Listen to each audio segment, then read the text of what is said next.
to the Pig and Whistle Tales from Azeroth. As always here at the Pig and Whistle in Instalment, I go through a variety of subjects with regards to World of Warcraft. So grab a bottle or a pipe, sit back and enjoy.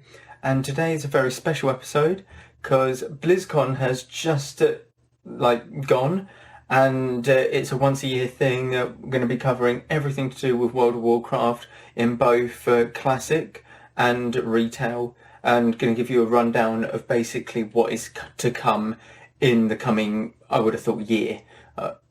They haven't given any dates, spoiler alert there, but yeah, let's get straight into it. So basically there's two parts to the podcast. You have TBC announcement and you have Shadowlands patch 9.1.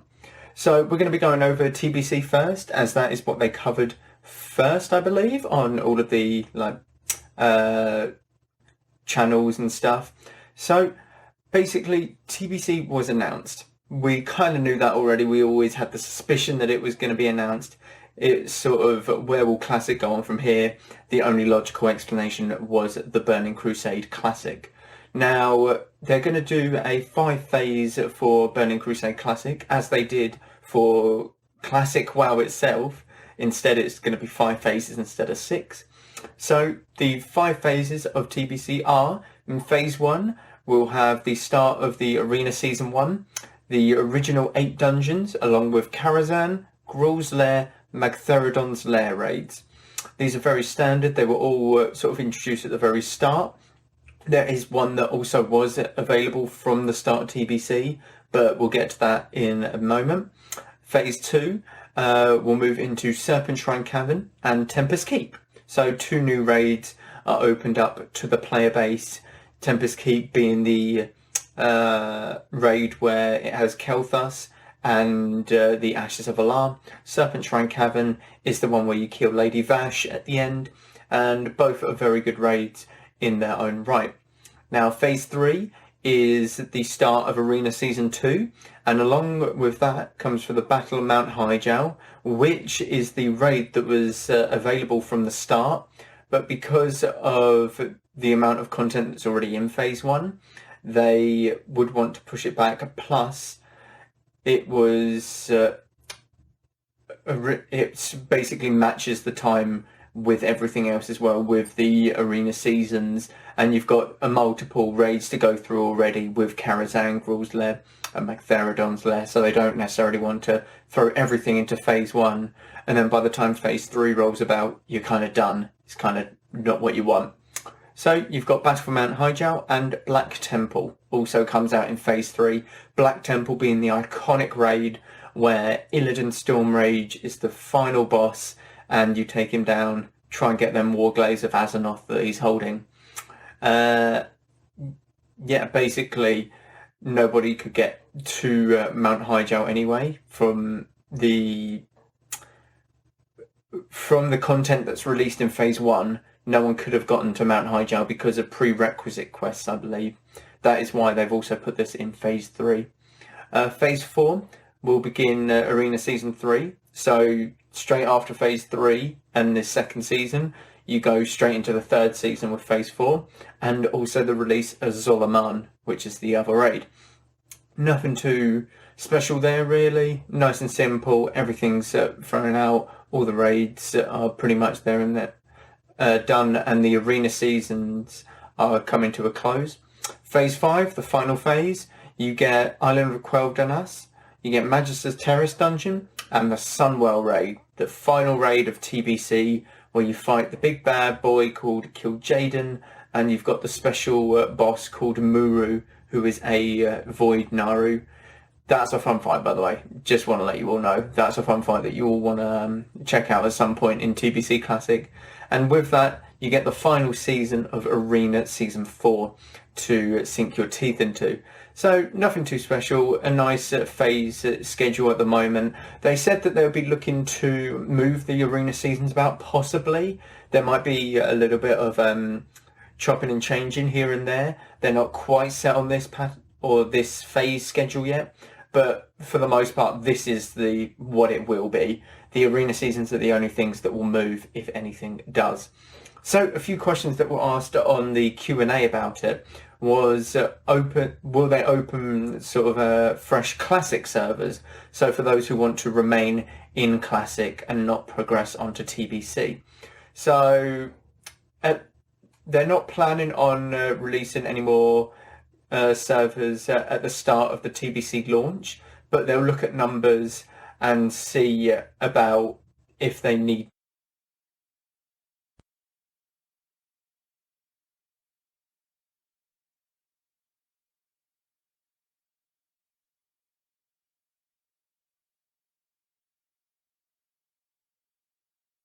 on there. Nice and easy. Will layering be thrown into TBC launch?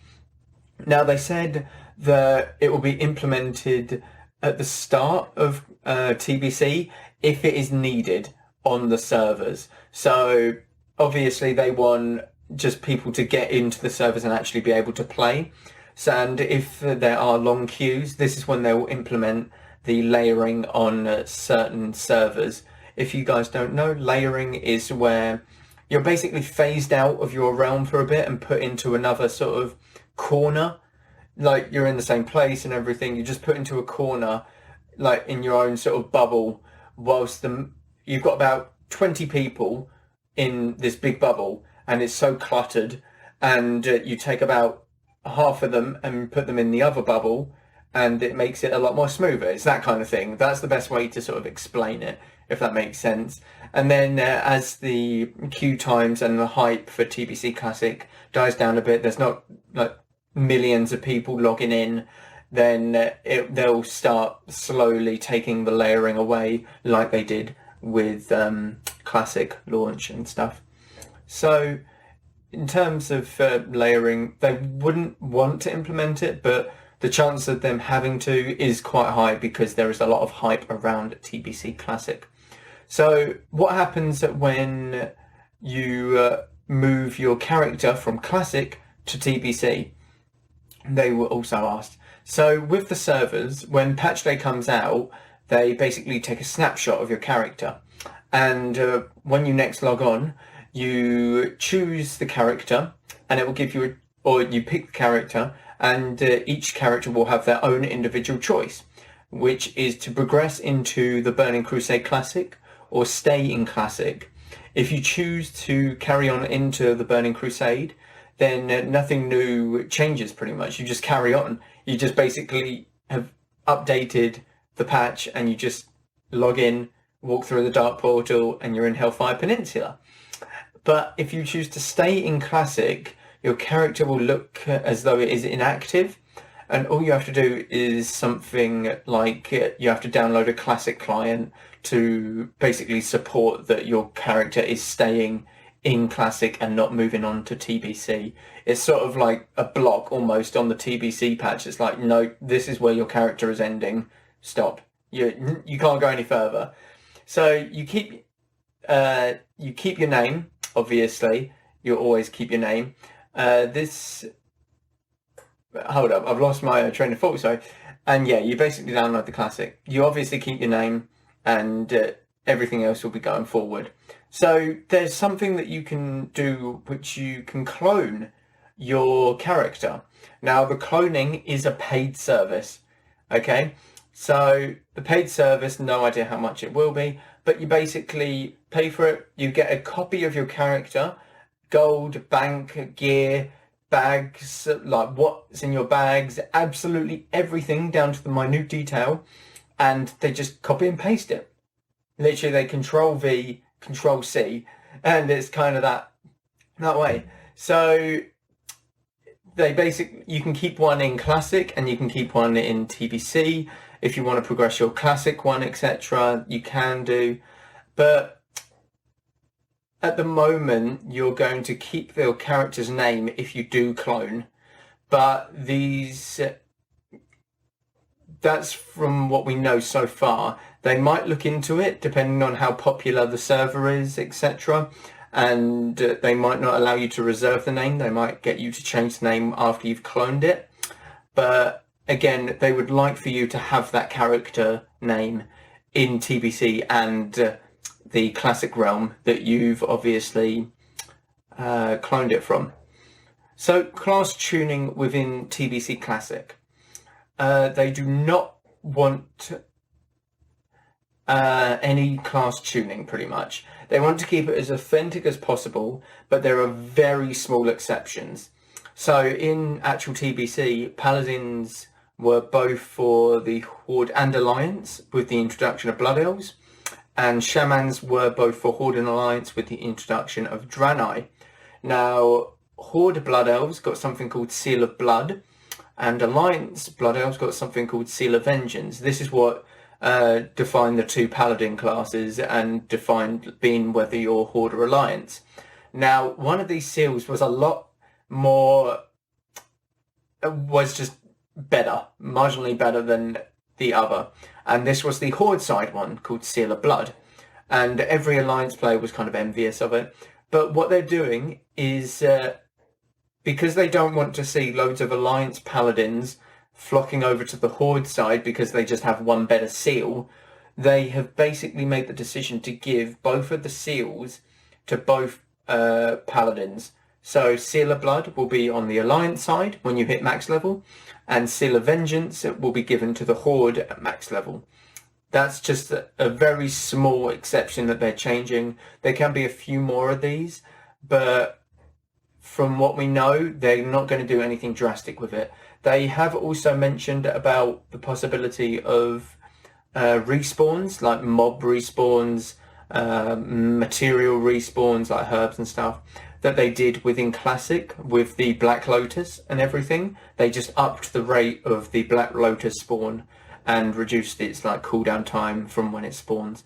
So they can like sort of tamper with that a little bit, but they don't want to go overboard and just completely make it a different experience to what it was back in 2007, I believe. Yeah. Now, with TBC, you're also going to get some quality of life changes, which came with the Burning Crusade. So we're going into the last patch of TBC, which is 2.4. And what 2.4 had, like, along with all of the previous patches, was mounts will be available from level 30 instead of 40 now. They will also cost 100 gold, as always. I think epic mounts cost 100 gold, actually. So keep an eye out for that. Not spending as much gold on your little, you know, oh my god, your mount. I can speak there. I just lost my words completely. And there was a substantial XP nerf towards the later levels, such as in Classic and TBC. So around level 40, you start to, you know, feel it drag a bit. You might hit a brick wall. You might, like, certainly when you get to the level 50 stages, you're thinking, oh my god, this has taken a while to, you know, level up. But they nerfed it quite a bit by, I would have thought, about 30%-ish. So it's quite a substantial amount of XP if you build it up over the amount of levels that I believe that it gets nerfed from. And I'm thinking about level 40 to 70, sort of the levels get nerfed. So you can obviously level a bit quicker if you've got a few characters around the level 40 mark and above. But that's kind of it for TBC. We know some things, we know bits and bobs, but we just don't know a release date for it yet, unfortunately. The only thing that they did confirm is that it will be in 2021, which is really good. I was going to sort of expect around a June sort of release, but it might be later than that, maybe like September, I'm even thinking now, because I would have thought 9.1, which we'll get into in a second, will be sort of a month or 2 months away, so we get to sink our teeth into that, and then the next big thing will be TBC, and that gives them time to, you know, make 9.2 and all the raids there, all of the content there, etc. So, excuse me, my throat's going a bit. I'll try and press on, but yeah, if it gets a bit croaky, just kind of ignore it, you know. So, Shadowlands, moving on to Shadowlands. Patch 9.1. Now, we got the name. It was kind of leaked. No, it was kind of leaked the day before, and it isn't a leak as in a leak like someone's obviously bought it and just posted it somewhere randomly. This was on the official Blizzard page, where they put up the name of the patch. So someone's made a bit of a balls up, and yeah, a load of people knew pretty much beforehand. But patch 9.1 is called the Chains of Domination, and what this basically has in it is loads of different things, and we'll be covering them all. So firstly, with a new patch always comes a new PvP season, Season 2. And this is the end of Season 1, you know, 2 comes after 1. But what you get with the new season is new gladiator mounts, new vicious, vicious mounts as well. You know, the spider that you could get in Season 1, the PvP spider, where you have to fill up a bar to 100% above a certain rating within your arenas. A new mount will be obtainable for that. It is a gorm. It is an armoured gorm, which is really cool. A gorm being a giant sort of bug-like thing. Think of it like a giant worm almost. Like a fat, wide giant worm. That's kind of the way to describe it. And new Keystone Master mounts, obviously, as it's the new season of the Mythic Plus season, which will come with a new affix instead of Prideful. We do not know what that affix is, but I'm kind of sad to see Prideful leave. I quite liked it. It's a nice damage boost. I'm a DPS, so I'm always going to love a nice damage boost, 30%. Sign me up for that.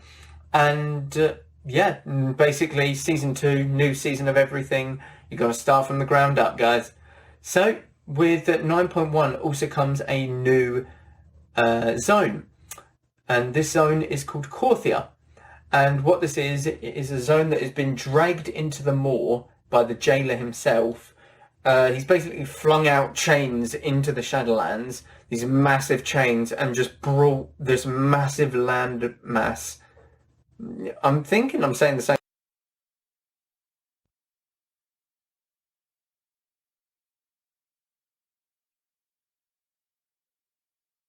Now, what he's doing with it, no one knows what he's doing with it.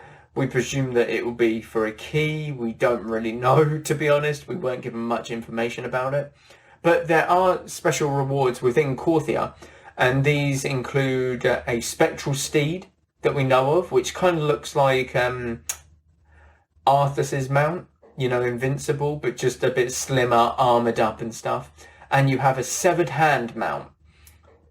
A severed hand, like a massive gauntlet hand almost that you just sit on top of, like you sit on top of the wrist almost, which I want. Obviously I want. It's a severed hand as a mount. It's really cool.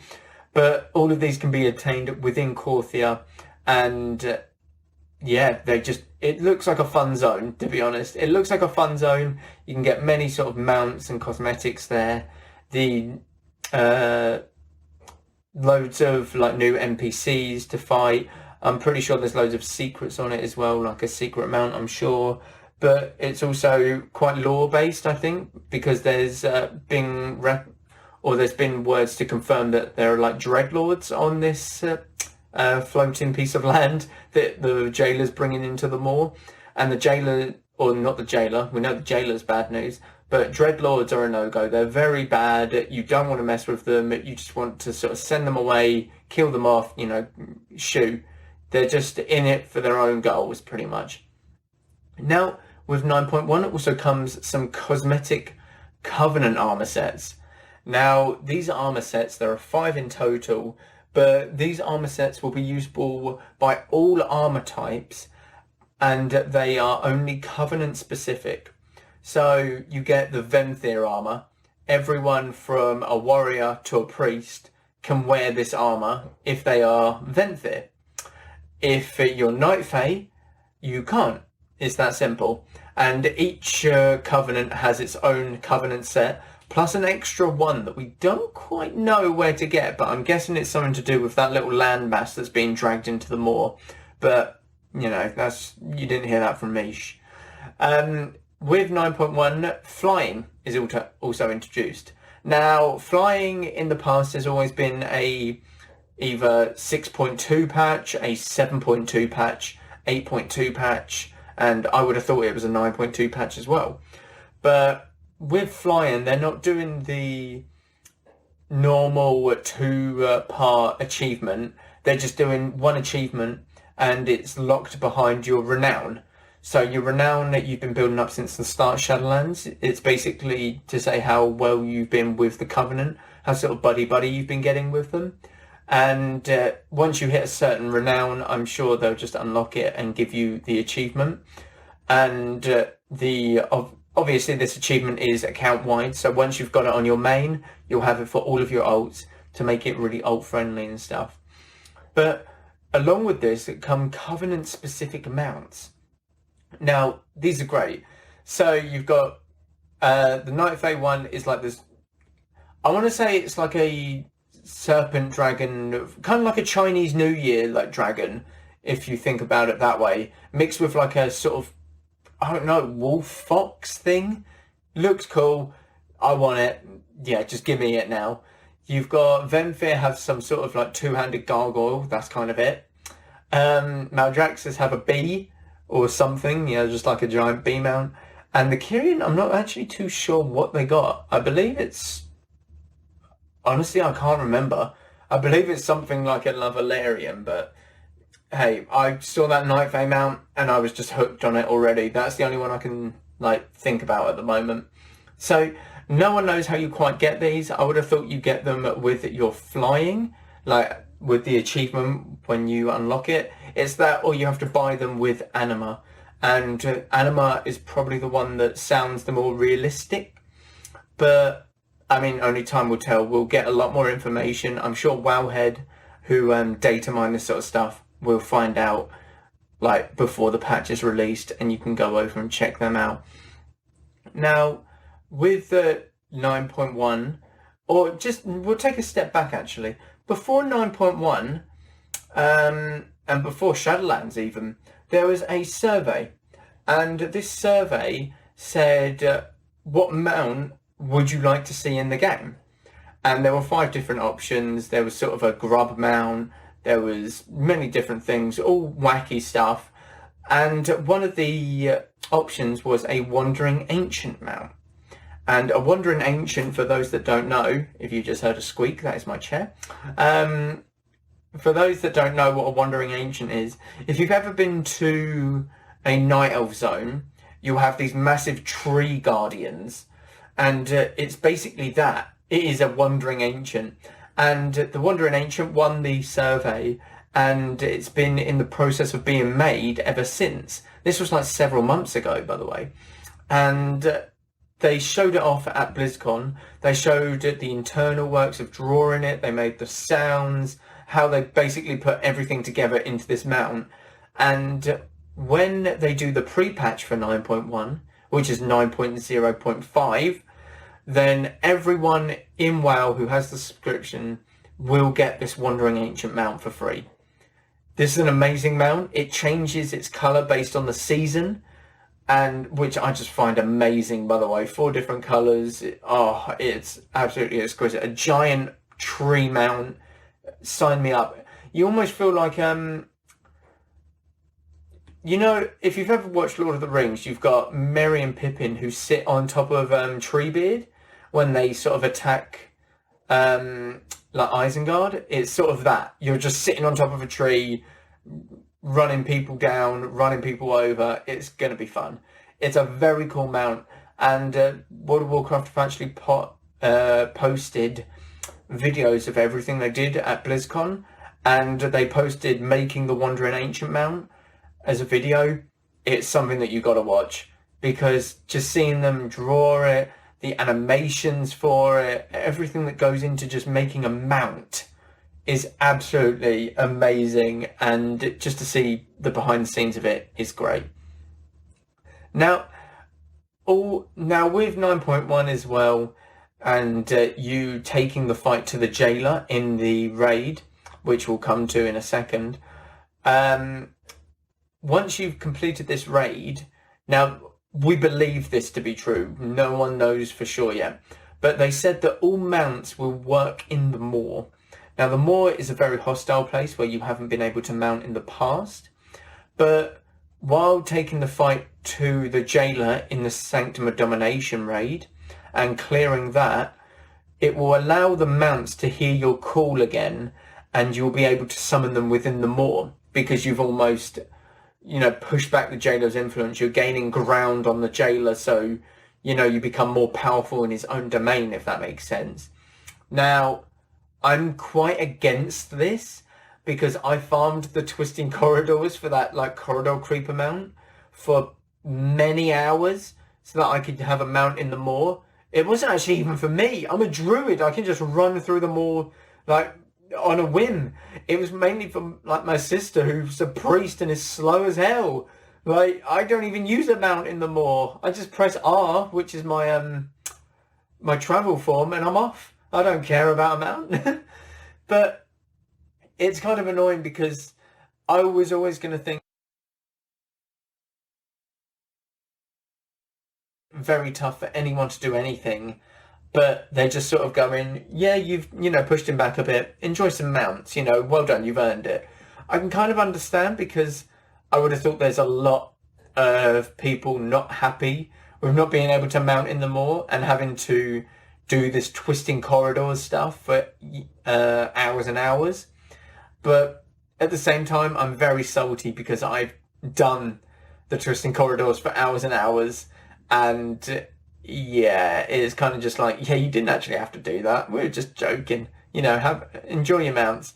So kind of annoying, but I do understand why they are bringing it in. So you heard me say its name, but I'll say it again. It is the Sanctum of Domination raid. And this raid is ending with a fight with Sylvanas Windrunner. Now, Sylvanas has been a major lore character ever since before World of Warcraft.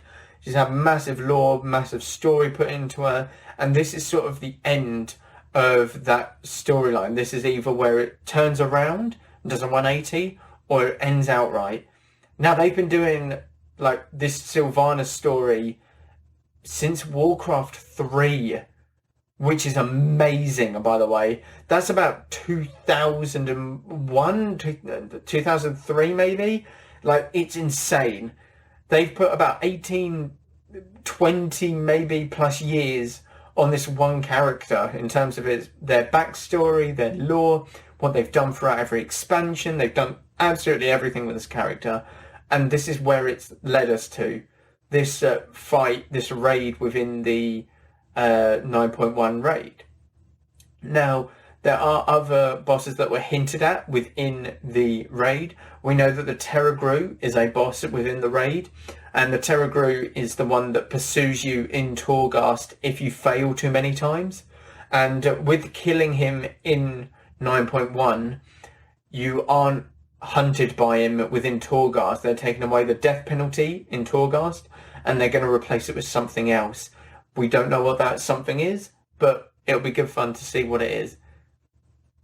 And with the Sanctum of Domination, there was also a very big hint that anyone who is interested in Odin's lore within Warcraft, that there will be something to do with Odins Eye. Now, my guess is that Odins Eye is a boss, and it is the eye of the jailer that you get within the Moor zone. That is the eye that, sees that you're doing stuff in there, and basically says to the jailer, get them out of the Moor. They've done too much. Yeah, kill them off. So it's a very lore-heavy raid, to be honest, with Sylvanas in there. Odin's Eye is also something I'm very curious to see, because we've had little hints of it with Musala in the other side dungeon, etc. So it'll be good to see. And of course, it wouldn't be a patch without a mega dungeon. So we've got an 8-boss broker mega dungeon, by the way. The brokers are the ones with no face. They sort of have a flame for a head almost. They have this wacky mask in front and then just a flame behind it. So the mega dungeon is a broker dungeon, and it is set in a broker market. And it has a heist at the end of the dungeon where you're chasing someone, something, for an artifact of Azeroth. Now, Mega Dungeon, 8 bosses, set in a market, seems kind of like a Prince of Persia thing to me. Seems like that kind of gimmick. That's what they kind of want to base it off of, like a little marketplace, you know, that's where they go and trade, that's where they find exotic goods and stuff. Very cool that they've got the little heist at the end of it as well. Makes it very enjoyable, makes it fast-paced possibly. That's what I'm kind of looking for. So could it be very fun to get into.